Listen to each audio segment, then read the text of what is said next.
Good morning. Welcome to Football House. Welcome to another press conference. First of all, we would like to apologize for starting late. This press conference is done virtually. Sometimes technology can fail you, and the delay is from our side here at Football House. The coach had been ready for a while, waiting for us. But without much ado, we are having the head coach, Jonathan McKinstry, from Nairobi, where the Gambia is supposed to play against Kenya on the 5th of September, and then against Burundi on the 9th of September, as we resume our qualification for the 2026 FIFA World Cup. Coach, I go straight to you in Nairobi to unveil your squad that is going to represent us in these two World Cup fixtures. It's over to you. Much, Babukar. First of all, apologies to everyone for not being with you in person in Banjul. I think you know, obviously, I always like to try and come down, but logistically, it just made a little bit more sense on this occasion to come direct to Nairobi and get everything on the ground organized ahead of the players arriving in a few days' time. So I expect to be back in October, however. In terms of the squad, we'll dive right into it. So we're naming a 25-man squad for these World Cup qualifiers.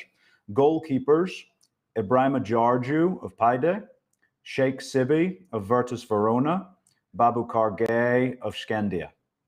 Defenders, Omar Kali, Alderia, Abubakar Sidi Kinte, Tromso, Mamadou Njai, Kefum, Sheriff Sinyan, CFR Cluj, James Gomez, Obe Adents, Alaji Sain, AC Horsens, Saini Sanyang, CSK Sofia, Joseph Cisse, Empoli, Mohamed Sane, Abdish Atakant, Ibu Adams, Derby County, midfielders, Ibu Adams, Derby County, Abubakar Bari, Austria Vienna, Mamadou Baggio, Red Star Belgrade, Jesper Cisse, Antalyaspor, Mohamedou Drame, Universitat Cluj, and the forwards, Abdoulaye Mane, Mialbi, Musa Barrow, Al Tawoun, Aliou Fadera, Sassuolo, Abdoulaye Sanyang, Hajduk Split, Yankuba Minte, Brighton and Hove Albion, Adama Sidibe, St Johnstone, Adama Bojang, Stade Reims, and Ali Sow, Risaspor. So 25 players, very tough decision. Some players who maybe were very deserving of being in the final squad, I had to have some difficult phone calls yesterday and this morning just to let them know they wouldn't be involved. But I think it shows the depth of talent that the Gambia are producing at the moment, that we now are having to leave out some very good players. But what it ensures is that every 25 man in the squad, we know can go out and perform to a high level. So we feel it's a very good group. We're very confident in the group. And most of the players have been in with us before. There's only two players who have not been in the squad before. Obviously, Sidi Kente and Jesper Cisse join us for the first time. But otherwise, it's a group that know each other. It's a group that have had some level of experience at international level already. Because of those things, have a very camp here in Nairobi and to have two, hopefully, very strong performances. Very much.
We are trying to establish connection with Jonathan from Nairobi, where he is in at the moment.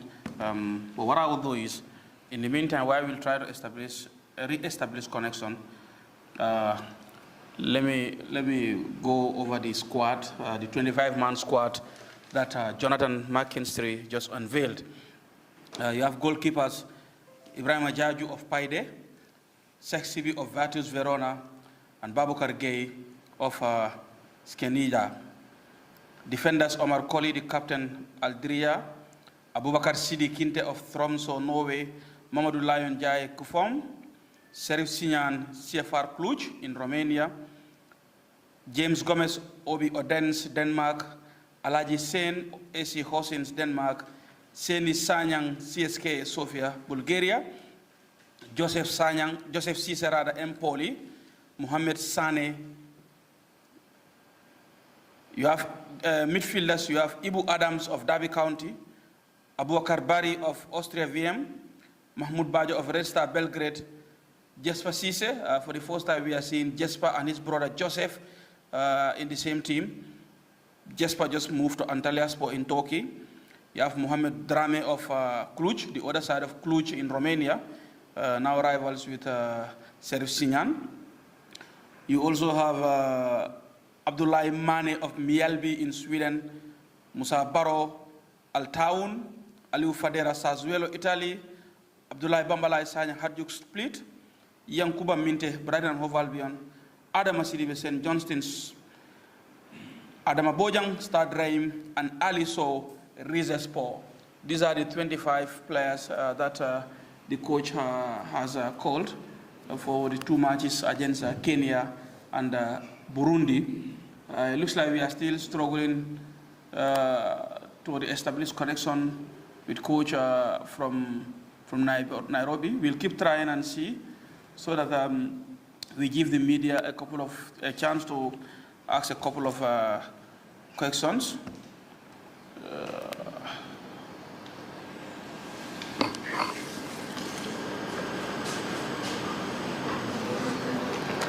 Omar. Coach. So coach is back. We apologize there. I mean, this is technology. Now let me give the media the opportunity to ask questions. Do you have any questions from the media? Can we have questions for the coach?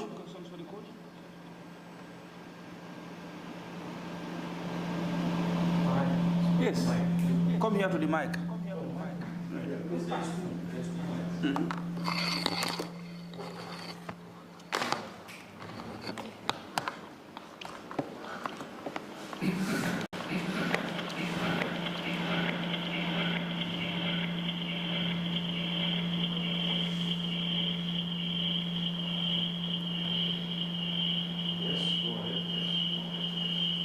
Good morning, Coach.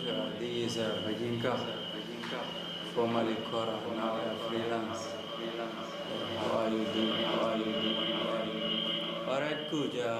We got two, pre-season games inside the June window against Equatorial Guinea and Uganda. They are able to win 2-1 with Adama Sidibe scoring twice. One of the goals for Equatorial Guinea is no doubt Alex Mason. Then you played against Uganda, Roger Smith scored. You were able to score with Alassane Mane. So it's like 3 goals in 2 games. You were able to secure 4 points. That was a good. This is the first friendly you were able to play since your appointment on May 22, effective June 1, 2024. So congratulations on behalf of your 2 friendlies. Now, your main target is to secure an AFCON qualification, possibly not 2025, but 2027 is a big possibility, I believe, with the kind of football I'm seeing from you and your charges. So AFCON 2027 is almost there, starting on December 21, ending on, of course, January 18. 2025, 2026. Well, this AFCON 2027 will be a big opportunity for you to use and exploit your targets in order to bring success to AFCON 2027. So I meant to believe you have never qualified a nation, then the Gambia will be the first if you can. So what possibility is there for you to learn from AFCON 2027 and use it in the qualifiers? Not just that, but also apply it in AFCON 2027 in order to bring results for the country.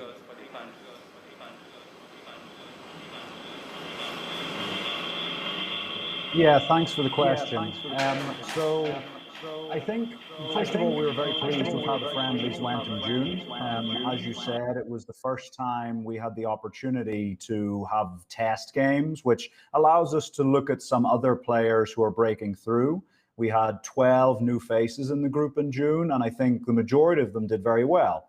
Now, obviously, that doesn't mean that immediately they come into the main team, because we have quite depth of talent. But clearly, a few players made their mark in June. Obviously, Adama Sidibe, who mentioned, came back in and showed well. Mamadou Dramé did very well. Abdoulaye Mane did very well. Alaji Sane did very well. Saini Sanyang. So these are players who not only their performances at club level over recent months, but also then what they were able to show in the Scorpions environment in June really motivated us to say, yes, they're ready for their opportunity in the qualification games. So I think we learned a lot in June, and it continued to build on what we think have been quite strong performances over the last year. And look, every game we play, we learn something from. There's never anything, I don't think a perfect performance exists in football. There's always something to correct, something to improve on. But we've learned a lot over the last year. And one of the things, these games coming up, we've got sort of a dual focus. Number one, group. We want to try and finish as high up in the World Cup qualifying group as possible. So that's number one. Can we win games? Because if we win both of the games in this window, it can move us into third position in the group. And so obviously we want to do that. Secondly, positive results, whether they're in World Cup qualifying or they're in friendly matches, have a positive impact on our ranking.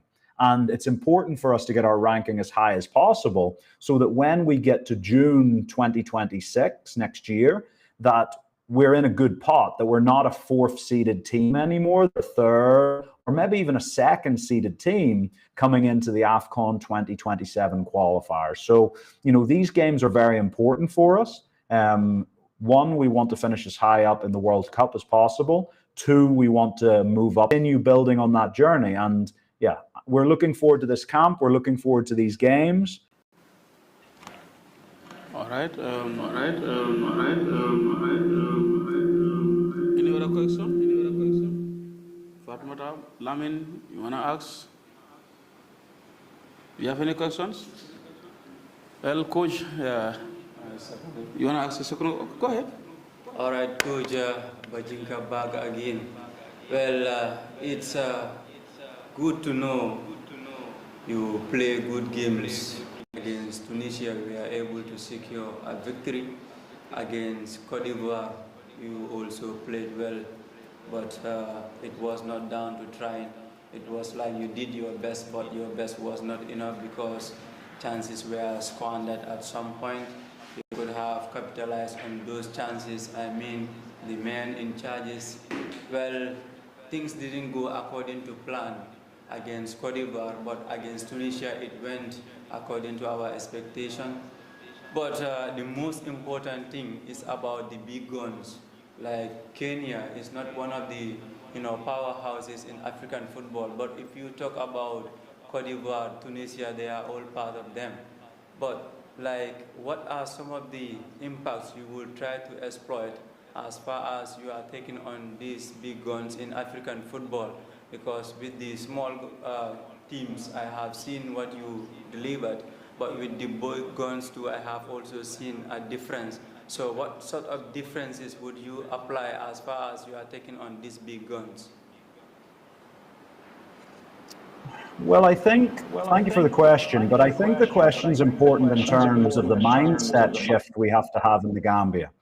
We are very confident in ourselves. We've got very good players, and we're getting more. You know, even in this squad, you see someone like Sidi Kente, only 18 years of age, making a big impact in his first season in Tromso. But he is also for the future. You know, he has talent today, but for the future, we know there is big positives for a lot of players, whether it's Alaji Sane, Seni Sanyang, Abdoulaye Mane. There's a lot of ones for today and for the future. So we have to be confident in ourselves. But I also think we have to be humble, because it is very natural when we're sat in Banjul. We are a strong footballing nation. So I should say that first. We are a strong footballing nation. We have the talent to go and take on anybody in African football.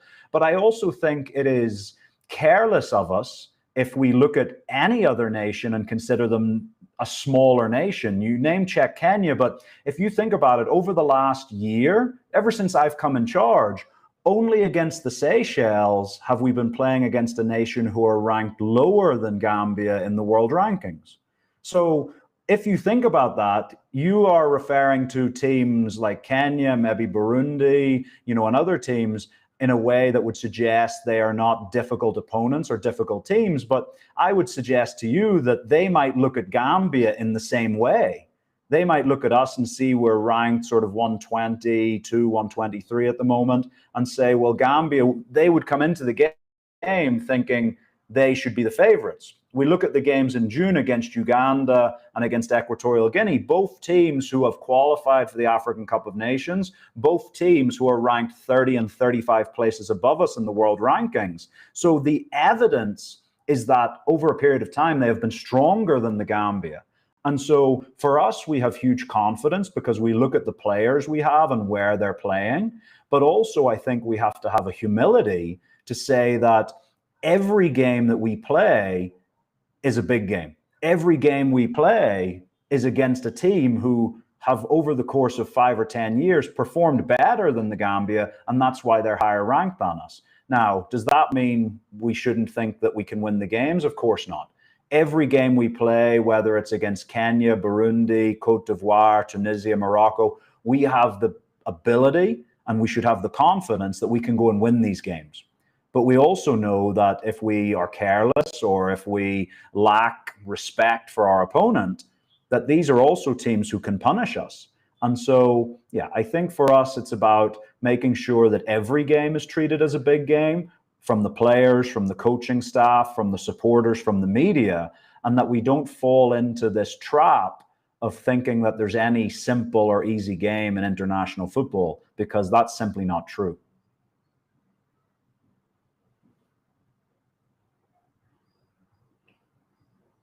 Final question.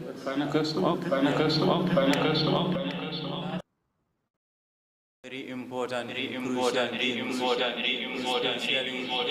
at the Zaida. When I say at the Zaida, a game whereby you will need maximum points in order to secure the borders of, you know, the continent, that is Africa, or even in Africa. But the most important thing we have seen against Kenya, not trying to pinpoint an error by an individual player causing an entire team, but I am talking about, you know, the sort of impact a substitution can bring to a game. Like, what do you believe you will try to do in future in order to make sure that you reduce some substitutions? Not just that, but you also try to bring meaningful substitutions in order to, you know, kill the game and win it for the country. Well, I think, look, substitutions are a fine science. Some of them work, some of them don't work the way you want. You've got to remember there's another team trying to stop you doing what you want. Sometimes you look like, for example, Bamba coming on against the Ivory Coast almost won us the game or got us back into the game with some of what he did on the field. Whereas other times maybe players go in and they don't come in at the level that we know they're capable of. And that's human nature. That's human nature. You can't, when the whistle goes, you simply have to give faith in those players that what they've shown us during the training week and what we've worked on, that they're able to reproduce out on the match field. And I think 90% of the time we've seen that, but all over world football, you can have an off day. You know, you can go in and something maybe happens that you don't expect to happen. I think, you know, we come into this game against Kenya, and it's a game that I think for all of us, me, the staff, the players, know that there was some really good stuff in the game the last time we played, but there was very focused, very bad things that happened in the game. And that was from a few people. And we spoke about that, and we overcame it, and we move on to the next game. But like I said, it's a constant learning process from players, because you have to give faith to players to go and play. You know, players in my team, they don't play with fear. The idea of going in and you should try and play differently than you normally play, no, go and play your game. We have confidence in your game, and we try to secure it. And again, it's a young group. It's learning all the time. The Kenya game back in March was a big lesson in terms of, you know, we just have to shut the game down at times once we take the lead again. But like I said, it's a constant journey, and we're confident that over the short to medium term, that those little errors in judgment, and it's only small things, but small things can have big consequences. And the players are learning that, and we're confident going forward that performances will continue to improve. On that note, we bring this press conference to a close. Coach, if you have any final words, otherwise we can just bring the press conference to an end, and we wish the team best of luck in these 2 matches. Well, thank you, Babar. And just to close, I think for me, again, to repeat what at the beginning, we're very confident in the group of players we've brought in. Obviously, there's always going to be some players who miss out, and they will naturally be disappointed. And even like I said this morning, yesterday, I had those conversations with some players who are playing 90 minutes at their club. They're putting in good performances, but you look at the players that we have in the squad, and in order to bring someone else in, you have to drop someone out. And so those are the difficult decisions that we're happy to have as a national team staff. We're very confident in the guys that we've got in the group, but we also know there's another group of players right behind them who are pushing and ready for their chance next time when it comes. So we're looking forward to the camp this week. We're looking forward to 2 good performances here in Nairobi. And our target is to collect 6 points. That's not going to be easy, because we've got 2 difficult opponents. Burundi beat us last time. It was a draw with Kenya. But we're going to try and turn 1 point from the last 2 games against these sides into 6 points. And yeah, that's what our target is, and we're going to work towards it.